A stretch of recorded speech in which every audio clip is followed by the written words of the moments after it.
Bonjour, bonjour à tous, bonjour à toutes. Maître Salomon, depuis son cabinet à Abidjan, en Côte d'Ivoire. Je vous aime. Je reviens ce mercredi 13 mai 2020 pour vous parler d'un sujet particulier. Aujourd'hui, je vous parlerai, n'est-ce pas, de la sorcellerie. La sorcellerie, c'est quoi?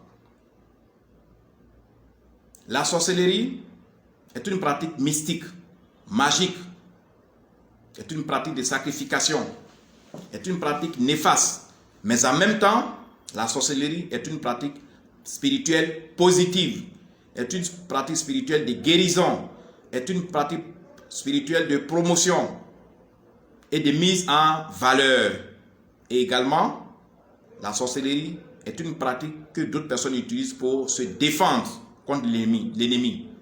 Alors, depuis la nuit des temps, bien avant la colonisation, c'est-à-dire bien avant l'arrivée des colons en Afrique, les Africains pratiquaient déjà la sorcellerie. Mais dans quel but? Ils pratiquaient la sorcellerie parce qu'ils vivaient dans les forêts. Nos arrière-parents vivaient dans les grottes, dans les forêts.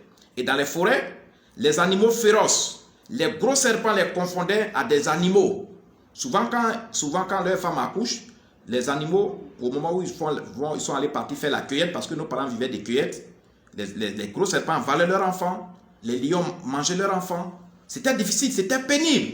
Ils n'avaient pas de fusil, ils n'avaient rien pour se protéger contre ces créatures énormes. C'est comme ça, je vous avais dit dans plusieurs de mes vidéos, que la puissance autour de nous constitue notre Dieu. L'univers, les montagnes, les fleuves, les rivières, les forêts sacrées, les arbres, réunis, au moment où nos grands-parents pleuraient chaque fois quand un éléphant ou bien une panthère ou bien un lion ou bien un serpent avale un de leurs enfants, les parents pleuraient et cette détresse a fait appel à ces puissances qui sont venues en aide à nos parents, qui ont mis en eux, qui ont inculqué en eux, qui leur ont donné ces pouvoirs de sorcellerie. Et depuis ce temps, nos arrière-parents à cette époque sont devenus des grands sorciers qui pouvaient se dresser contre les éléphants qui détruisaient leurs plantations, qui pouvaient se dresser contre des serpents, les tuer des serpents. Les serpents d'avant, c'est des serpents qui sont énormes, qui pouvaient se dresser contre les lions sans pitié. C'est comme ça est née la sorcellerie. Au départ, c'était pour se défendre.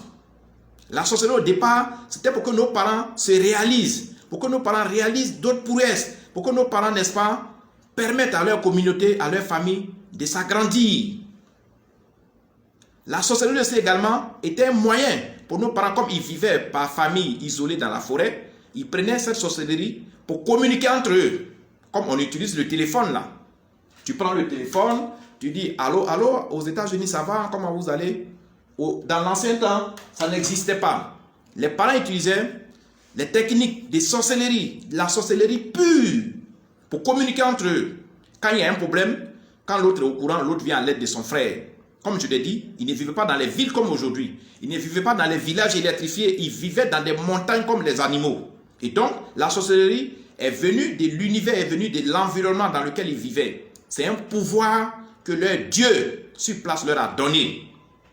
Et c'est plus tard, quand les colons sont arrivés, ils ont utilisé cette même sorcellerie pour se défendre. Je vous ai expliqué dans l'une de mes vidéos, quand les Blancs sont passés par l'océan Atlantique, sur l'eau, pour venir sur les côtes africaines, quand ils ont garé leurs navires, ils ont pénétré dans les pays, sur les territoires africains, ils ont été vaincus, ils ont été battus. Parce que les Blancs sont là avec leurs armes, ils sont là avec leurs canons, et puis de nulle part, un serpent sort, et puis le serpent avale un Blanc.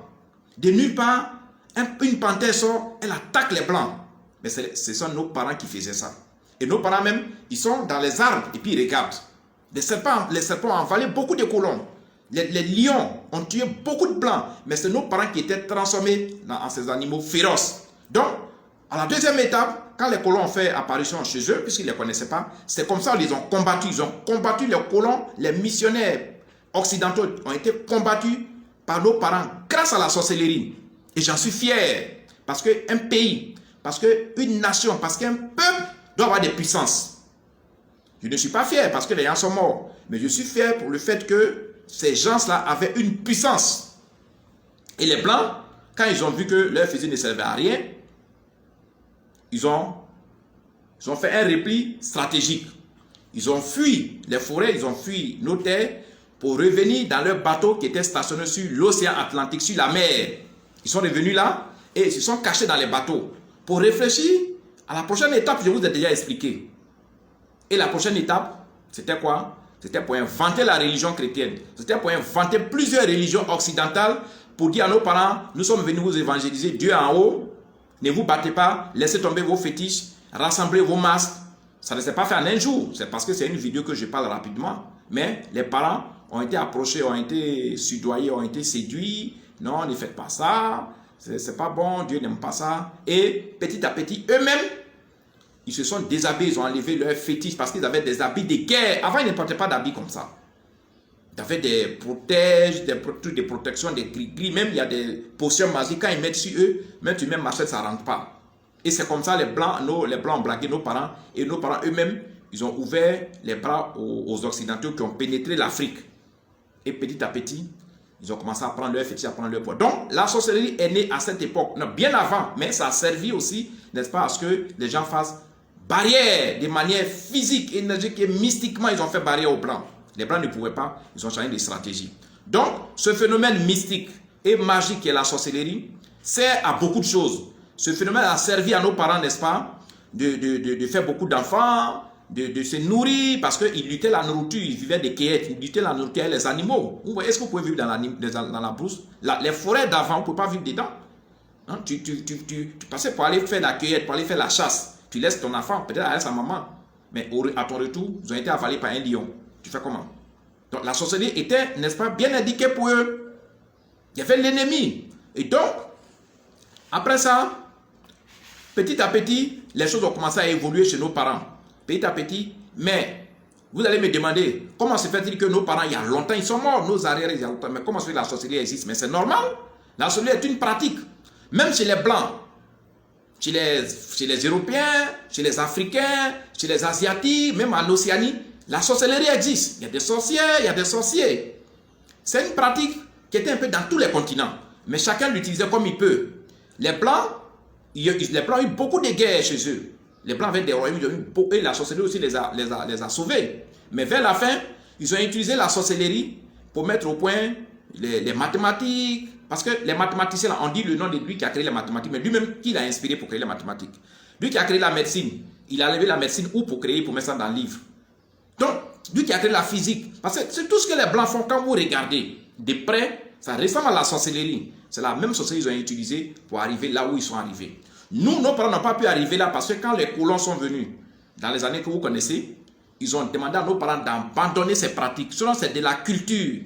C'est à partir des cultures, à partir des pratiques, à partir des religions et croyances que naissent, n'est-ce pas, la technologie, que naissent le développement, que naissent les mathématiques, toutes ces différentes matières que vous connaissez. C'est à partir de tout ça que ça vient. Voilà. Donc, chez nous, nos grands-parents, malgré toutes ces attaques, malgré tous ces dénigrements que faisaient les religions occidentales, certains parents, beaucoup, ont transmis la sorcellerie à leurs futures générations par initiation. Beaucoup de leurs enfants, de leurs oncles, de leurs tantes ont été initiés à la sorcellerie qui était, comme je l'ai dit, une pratique qui est bonne, mais aussi qui est mauvaise. D'autres personnes aussi, d'autres Africains sont devenus sorciers par héritage. Parce que si ton oncle, même si tu n'as pas initié qu'il est mort brusquement, et puis ses fétiches, ses masques, tous ces pouvoirs sont là, en portant ces pouvoirs te parlent, te montrent comment faire les libations, ces pouvoirs te montrent comment faire les sacrifices, ces pouvoirs te montrent comment faire les rituels. Et en faisant ça, eux-mêmes, ils ont fait appel à ce pouvoir qui les a possédés. Donc, beaucoup sont devenus sorciers par héritage. Aujourd'hui, la sorcellerie est bien développée, au même titre que la technologie. Aujourd'hui, il y a des sorciers africains qui peuvent s'envoler d'un endroit à un autre. Oui. Aujourd'hui, les sorciers africains, parce que c'est de l'Afrique qu'on parle, il y a des sorciers qui peuvent téléphoner à quelqu'un qui se trouve aux États-Unis grâce à des moyens de sorcellerie. Moi, je vous donne un cas que j'ai vécu quand j'avais 3 à 4 ans. Mon petit frère qui me suit directement, quand notre maman était enceinte, elle devait accoucher. Elle est rentrée en travail, vers les 4h, 5h du matin, on nous a réveillés parce qu'elle criait. Mais jusqu'à 10h, l'enfant ne tombait pas. Et dans notre région, puisque je suis ivoirien, dans notre région, il y a une sorcière, ça c'est dans le temps, qui est spécialisée, qui a les pouvoirs mystiques pour faire accoucher les femmes sans qu'on parte à l'hôpital, sans même césarienne. C'est maintenant que tout ça là, ça existe, césarienne, tout ça là. Et jusqu'à 10 h, ma maman était épuisée. La femme ne sortait pas. Donc mon papa a envoyé mes 2 grands frères pour dire, bon, parce qu'on vivait dans un campement, en brousse, que allez-y, prenez cette route, allez-y, appelez la vieille, elle va venir, parce qu'il y a ma femme qui n'accouche pas. Dites-lui qu'il y a la femme de telle qui n'accouche pas. En fait, la femme ne sort pas. Donc quand mes grands frères sont arrivés dans le campement de la vieille, de cette dernière, ils l'ont appelée, elle est venue. Elle lui a dit, mais quelles sont les nouvelles? Elle lui a dit, non, il y a notre papa, notre maman qui est en train d'accoucher. Depuis 5 h du matin, l'enfant ne sort pas, elle est épuisée. Donc mon papa nous a demandé de venir t'appeler. Elle leur a posé une seule question. Est-ce que votre maman même vit? Ils ont dit oui. Elle dit, bon, allez-y, retournez, je vous suis. Ils ont pris le même chemin, ils sont revenus. Et quand ils sont revenus, mon papa dit, mais attends. Mon papa était dans le désespoir, il dit, mais attends, elle est où? Puisque je vous ai envoyé. Ils ont dit non, on lui a tout expliqué. La seule question qu'elle nous a posée, elle voulait savoir si notre maman vivait. On lui a dit oui. Elle nous a dit, allez-y, je viens. Mais au moment où mon papa échangeait avec mes grands frères, la vieille est sortie de nulle part. Vous savez comment elle est venue? Qu'elle a utilisé un hélicoptère, elle a utilisé un avion, elle s'est envolée. Personne ne sait, mais elle est venue de manière mystérieuse. Personne ne sait où elle est passée, elle a apparu. Elle a appelé mon papa pour dire, bon, où est ta femme? On dit, la voilà qui est là-bas. On a tout suivi, mais on n'est pas rentré parce qu'elle était dans... Vous voyez, dans les campements, il y a des coins où on met les pailles pour se laver, elle était dedans. On n'est pas rentré, mais mon papa m'a expliqué. Elle avait 2 feuilles. Elle a parlé à ces 2 feuilles-là. Elle a écrasé. Elle a mis un peu sur sa tête. Et puis, elle a pris, quand elle a écrasé la boule qu'elle a obtenue, elle a pris, puis elle a tapé ses reins. L'enfant est sorti comme si c'est cette boule-là que l'enfant entendait. L'enfant, et puis il a commencé à pousser des cris. Elle dit, donne ce nom à cet enfant. Mon petit frère qui me suit porte jusqu'à présent ce nom-là. C'est pour dire quoi? Ça, c'est un cas de sorcellerie positive. Et dans la région, elle était experte, elle était spécialiste des accouchements difficiles. Mais en même temps, si elle veut te faire du mal, c'est ce qu'elle a expliqué, si elle veut faire du mal à quelqu'un, elle peut bloquer l'accouchement de sa femme. Et la femme peut mourir. C'est pour dire tout ce à quoi nous assistons. Même le téléphone dans lequel je parle, la technologie, elle est positive, elle est également négative. En utilisant beaucoup le téléphone, tu peux avoir le cancer du cerveau. En buvant beaucoup de sucreries que les usines fabriquent, tu peux avoir le diabète. Donc, ce n'est pas seulement la sorcellerie qui fait peur. Aujourd'hui, on parle de 5G. Beaucoup de gens disent que c'est la 5G qui envoie le coronavirus. C'est vrai ou c'est faux? Je n'en sais rien. Mais déjà, si on parle de ça, c'est quand même quelque chose qui préoccupe les gens. Donc, la sorcellerie, quand on parle de sorcellerie, n'ayez pas peur. Parce qu'on peut utiliser la sorcellerie pour être nommé dans son travail, pour avoir la promotion. On peut utiliser la sorcellerie pour guérir d'une maladie.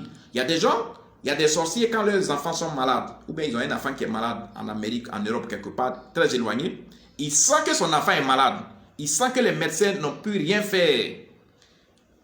Il s'envole, il se dédouble, et puis il fait un voyage astral. Et il va guérir son enfant et il revient. Est-ce que ça c'est de la sorcellerie négative? Aller soigner quelqu'un pour revenir, excusez-moi, je vais boire de l'eau. Est-ce que c'est de la sorcellerie négative? Je crois que non. C'est de la sorcellerie. Donc, quand vous entendez le mot sorcier, souvent, ayez le courage. Quand on vous montre un sorcier, ayez le courage souvent aussi de l'approcher. Les sorciers détiennent beaucoup de secrets qui ont permis, n'est-ce pas, à l'Afrique d'être là où nous sommes aujourd'hui. Voilà. Même si l'Afrique n'est pas développée, c'est la faute des Occidentaux, mais nos parents ont montré que la sorcellerie est une pratique qui peut, n'est-ce pas, nous amener à faire beaucoup de prouesses. Si vous voyez un sorcier, fréquentez-le. Les sorciers ne sont pas là pour tuer les gens comme ça. Les blancs aussi tuent les gens, les fusils que les blancs fabriquent, ça tue les gens. La drogue, tout ce qu'ils envoient, ça tue les gens. Mais pourquoi on est derrière eux? Pourtant, ce qu'ils font, ça tue aussi. Ils font beaucoup de choses qui guérissent, mais ils font beaucoup de choses qui tuent aussi. Donc, on aurait dû avoir peur de tout le monde. Mais les sorciers aussi, ils font du bien. Donc, aujourd'hui, pour revenir à notre sujet, aujourd'hui, la sorcellerie est bien développée au même titre que la science et la technologie. Des sorciers peuvent s'envoler. Ils peuvent savoir où tu te trouves. Parce qu'ils te connaissent. Dans chaque famille, dans le monde entier, en Afrique particulièrement, dans chaque famille, si ton papa et ta maman ne sont pas sorciers, tes oncles, il y a un au moins qui est sorcier. Ta tante, il y a au moins une qui est sorcière. Donc, dans chaque famille, ou bien ton cousin, ou bien les enfants, à l'âge de 2 ans, 3 ans, ils sont sorciers. Donc, dans chaque famille, il y a des sorciers. Dès l'instant que dans ta famille, il y a des sorciers, À tout moment, s'ils veulent te repérer, ils vont te repérer. Les églises ne savent pas comment les sorciers travaillent. Les églises qui font beaucoup de bruit, on tape tam-tam, ils prennent la Bible, font du bruit, ils prennent les mégaphones là. Ils ne savent pas comment les sorciers procèdent. Je vous mets en garde. Ce n'est pas les sorciers qui vont, ce n'est pas les chrétiens ou bien les pasteurs qui vont protéger contre la sorcellerie. Ils ne savent pas comment ça se passe. Mais on est dans un monde où chacun est en quête de popularité, chacun fait plein de promotions, plein de publicités, et ils s'en vont dire aux gens ce qui en réalité ne peuvent pas faire. Les chrétiens ne sont pas eux-mêmes des sorciers, ne sont pas des ésotériciens, ne sont pas des mystiques. En conséquence, ils ne peuvent pas vous protéger contre la sorcellerie. La Bible et l'Église, les pasteurs, les apôtres, les prêtres, tous ceux-là, tous les hommes de Dieu, pour nous les médiums, pour nous les astrologues, les hommes de Dieu sont des coachs d'éducation morale. C'est-à-dire, ils vous encadrent pour vous soutenir moralement, pour ne pas que vous preniez du marché pour découper l'autre, pour ne pas voler l'argent de l'autre, pour ne pas se faire. Donc, c'est sur le plan moral ils vous soutiennent. Mais sur le plan du mystique, sur le plan du mysticisme, sur le plan ésotérique, les hommes de Dieu n'ont pas le savoir-faire. Je vais faire la deuxième vidéo tout à l'heure où je vais expliquer pourquoi les hommes de Dieu, parce que moi, je suis médium, ésotéricien, je suis métaphysicien, je sais ce qu'on appelle la sorcellerie, j'ai pratiqué la sorcellerie, j'ai pratiqué la médiumnité, j'ai pratiqué plein de choses.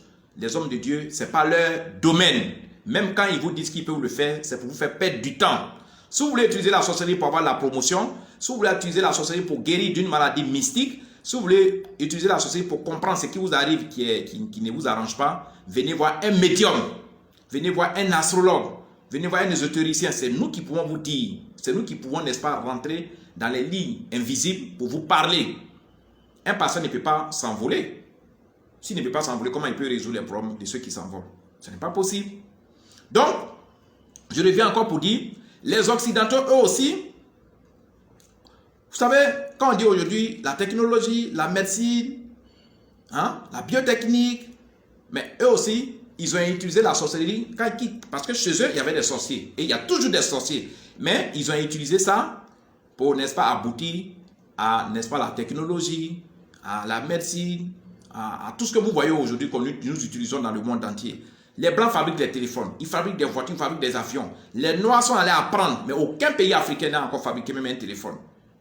Il y a la sorcellerie en bas que eux ils connaissent que nous ne connaissons pas. Quand on dit métaphysique, la métaphysique, c'est la discipline spirituelle qui est entre la sorcellerie, entre l'ésotérisme, entre la spiritualité pure et dure et la technologie.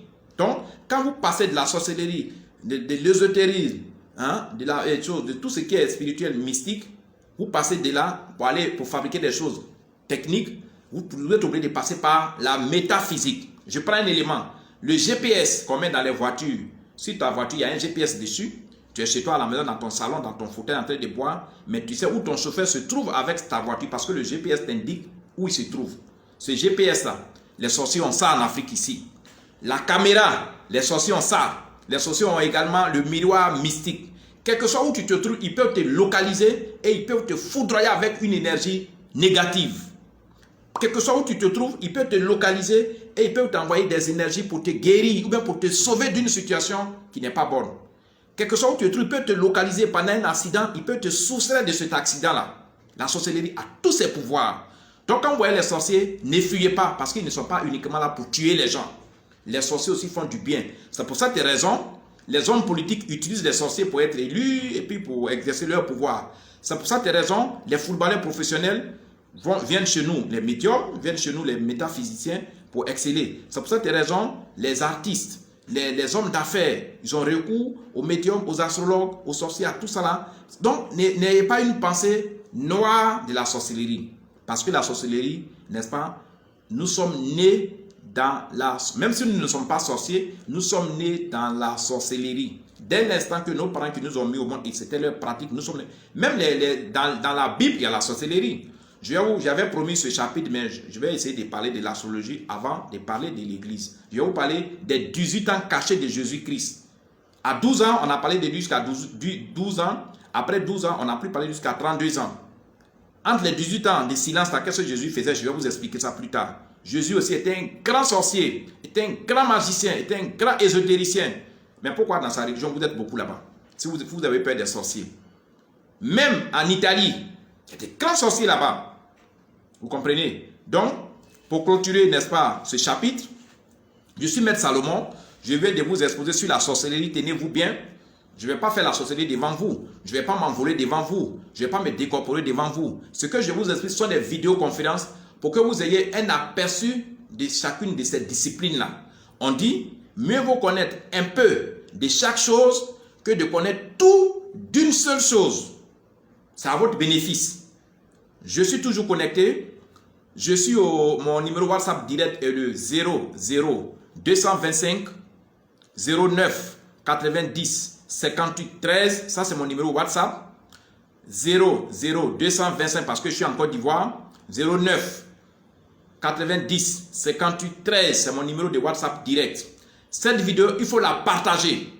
Il faut la partager à toutes vos connaissances. Il faut la partager pour que, la même manière, je vous instruis gratuitement, eux aussi, n'est-ce pas, puissent être instruits. Partagez la vidéo. Quand vous allez la recevoir, elle est disponible sur ma page Facebook. Elle est également sur notre WhatsApp. Partagez la vidéo massivement. Ce sont des enseignements. Je ne suis pas en train de vous initier. Les initiations pour être astrologue, pour être métaphysicien, pour être ésotéricien, numérologue ou sorcier. Moi, j'ai fait 12 ans en Inde. J'ai passé une grande partie de ces 12 ans en Inde, une partie en Israël et une autre partie au Tibet. Et les expériences que j'ai vécues, comment se protéger contre la sorcellerie, parce que comme je l'ai dit, les hommes de Dieu n'ont pas la technicité mystique. Les hommes de Dieu n'ont pas le pouvoir mystique. Les hommes de Dieu n'ont pas le savoir-faire mystique pour pouvoir vous protéger contre un sorcier. C'est vrai, ils font beaucoup de bruit qui vous mettent en confiance. Ce n'est que du bruit. Mais ils n'ont pas cette connaissance-là. Ils n'ont pas eu cette formation. Ils n'ont pas eu cette initiation pour pouvoir vous protéger contre la sorcellerie. On va y arriver dans la deuxième vidéo. Je vais bien expliquer. Donc, je suis au 00 225 09 90 58 13. Mais seulement, je suis à Abidjan. Comme je l'ai dit, ce sont des aperçus. On ne peut pas approfondir. Parce que dans une vidéo, je ne vais pas faire des cas pratiques. Je ne vais pas faire des expériences. Je ne suis pas là pour effrayer les gens. Je suis là pour donner des aperçus et puis pour dire aux gens, quand vous avez, n'est-ce pas, des problèmes qui relèvent de la sorcellerie, quand vous avez une main mystique qui bloque vos affaires, quand vous avez vos études qui sont bloquées, d'après vous, c'est une main mystique, même la sorcellerie qui vous suit, quand vous avez des envoûtements, quand vous avez des esprits qui sont présents dans votre maison, venez me voir. Ne perdez pas le temps, venez me voir. Vous avez compris, j'espère. Je vous aime. Bye bye, à tout à l'heure pour la deuxième vidéo. Maître Salomon, merci.